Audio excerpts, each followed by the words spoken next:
Pagi, saudaraku, selamat pagi dan shalom semuanya.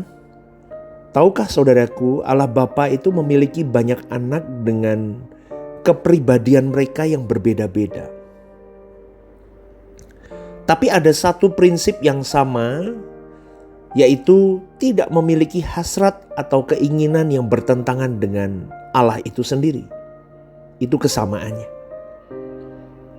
Maka harus dipahami oleh setiap individu supaya digumulkan dan diperjuangkan bagaimana kita bisa membuat lukisan indah batiniah kita, saudaraku.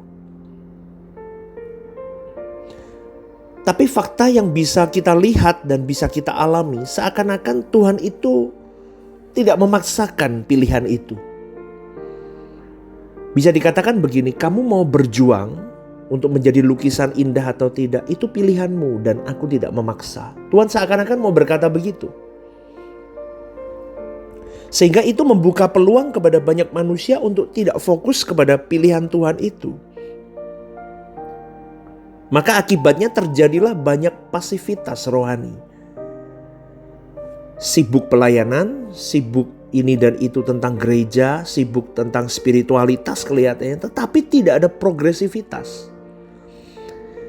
Tidak ada kemajuan yang pesat. Jadi lukisan batinnya itu tidak indah.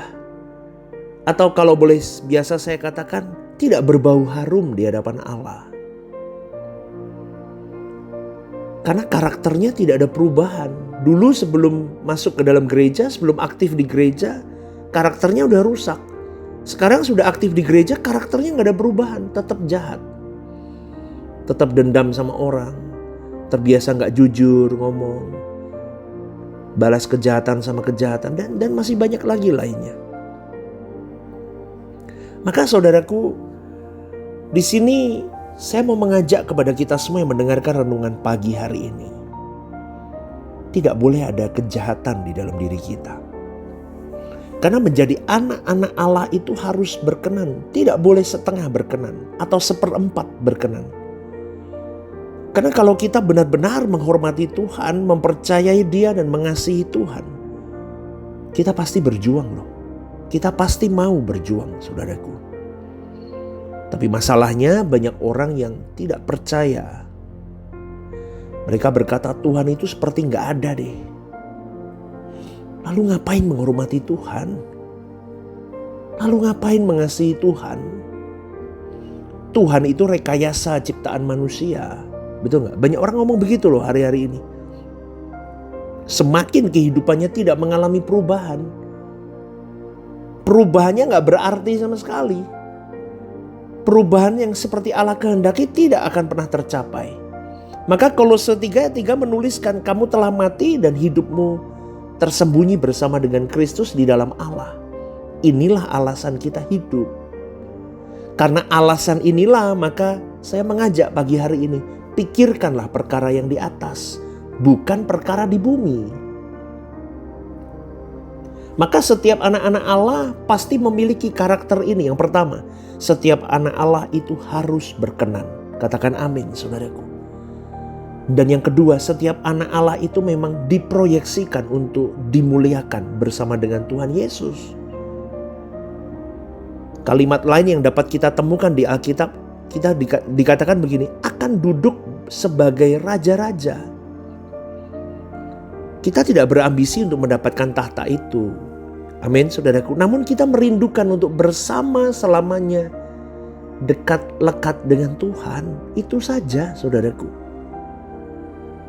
Tetapi karena Allah Bapa memproyeksikan kita untuk menjadi mempelai Tuhan Yesus dan bersama yang mulia memerintah di kerajaan surga, kita tidak boleh punya opsi lain. Kita tidak boleh punya pilihan lain. Pilihanku adalah kehendak Tuhan saja, selesai. Amin, saudaraku. Jadi percaya kita kepada Tuhan Yesus harus diisi dengan perjuangan sempurna seperti Bapa. Ini adalah standar kebenaran. Tapi tidak mudah percaya akan hal ini. Banyak orang gak percaya, saudaraku. Contohnya bangsa Israel dari Mesir dibawa Kanaan. Harus ke Kanaan, tidak ada tempat lain. Sama, kau dan saya juga sama. Tidak ada tempat lain selain kerajaan Allah di langit baru bumi baru. Tetapi lihat bangsa Israel memberikan responnya kepada pimpinan Tuhan kan gak benar. Nah sekarang pertanyaannya bagaimana kita mengambil respon yang Tuhan tunjukkan. Pikirkan perkara-perkara di atas, Stephen Lim. Jangan pikirkan perkara-perkara dunia saja. Tapi tidak semua manusia bisa begitu. Banyak manusia menolak. Kalau menolak berarti tidak percaya bahwa Tuhan menyediakan tempat yang terbaik. Di tanah perjanjian itu ada limpahkan susu dan madu. Kita juga hari ini dikatakan ke langit baru bumi baru. Suatu hari nanti kau ke sana. Itu proyeksi kekekalanmu. Dan suatu hari nanti kau duduk bersama dengan pribadi Tuhan Yesus. Dimuliakan bersama-sama dengan dia. Tapi kita gak mau. Kita langsung dalam hati, apa ya sih? Masa sih? Gak bisa saudaraku. Amin. Maka pada hari ini saudaraku, kalau kita masih memiliki kesempatan kita hidup, kita harus mengusahakannya dengan serius. Tetapi banyak orang Kristen tidak mengerti bahwa itu adalah sebuah kemutlakan. Karena banyak pilihan-pilihan lain dalam hidup mereka. Dan mereka merasa bisa memilih selain kehendak Tuhan. Padahal Tuhan memberikan satu pilihan. Kamu harus sempurna. Kamu harus seperti Yesus. Kamu harus hidup kudus. Karena kalau enggak, kamu enggak akan pernah bisa mencapai apa yang kusediakan, yang menjadi rencanaku atas dirimu. Sejujurnya saudaraku, kita ini adalah korban dari kekristenan yang palsu. Kristen yang sudah tercemar, yang sudah rusak, yang sudah terdistorsi dengan cara berpikir anak dunia.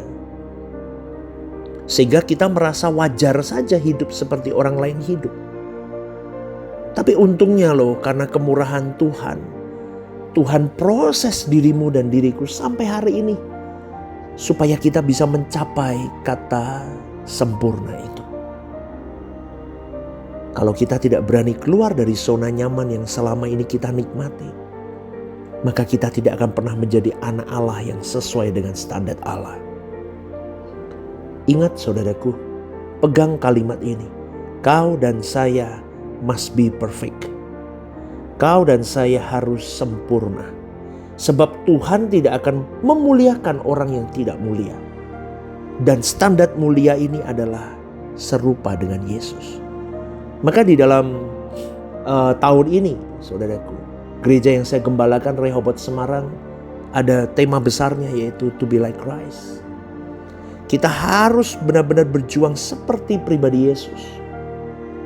Dalam segala tindak tanduk, karakter, cara berpikir, cara berucap, semuanya.